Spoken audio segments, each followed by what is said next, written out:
这是一盆非常遗憾的复式盆景，基本成型，不小心把石头碰断了。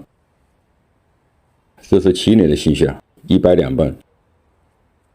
像这种形石呈片状，比较脆，结构力不是很强，完全断了把它连上去，石头不完整还有多大的意义？这棵榆树还是有利用价值的。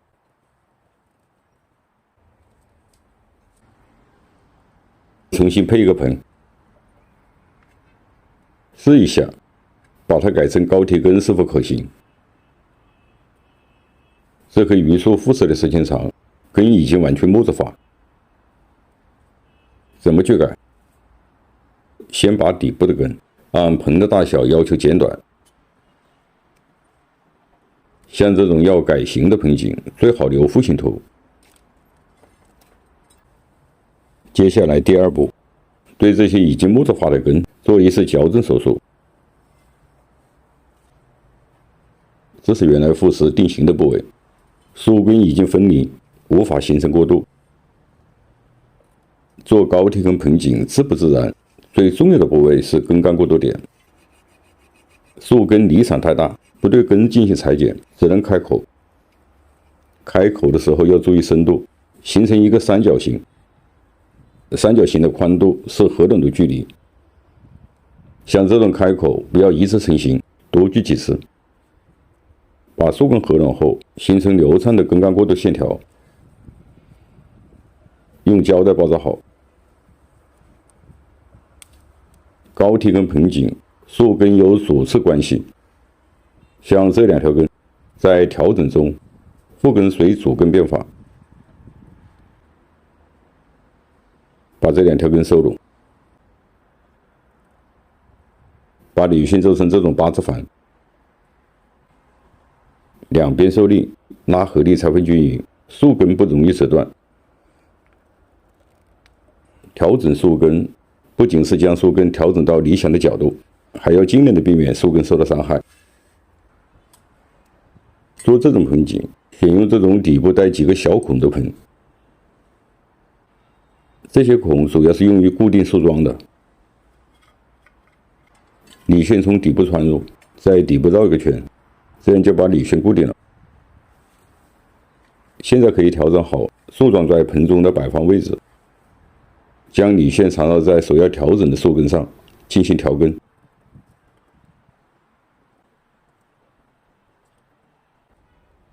这些盆中的树根也要做定型，中间抬高，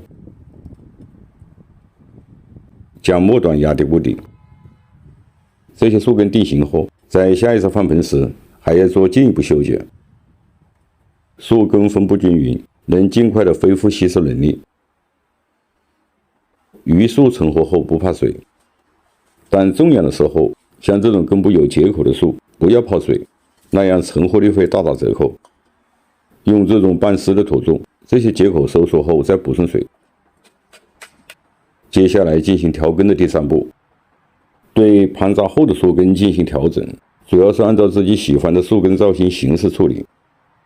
像这种树根连在一起了，适当的拉开距离，从根干过渡点开始，形成上细下粗的整体。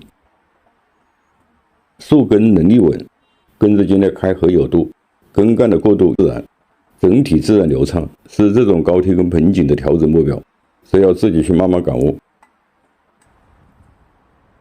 这个榆树把石头去掉，就靠这几条不粗的根支撑，看上去是不是有点头重脚轻？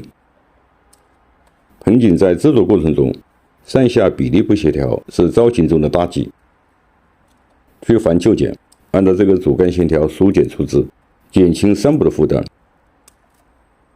对这些枝条怎样疏简，来看看这几条枝的取舍和调整。剪掉这个正面枝，整个主干就显露出来了。这2个枝在同一出枝点上，出枝位也不理想。没有备用的枝，可以像这样调整，把这个枝条往上抬，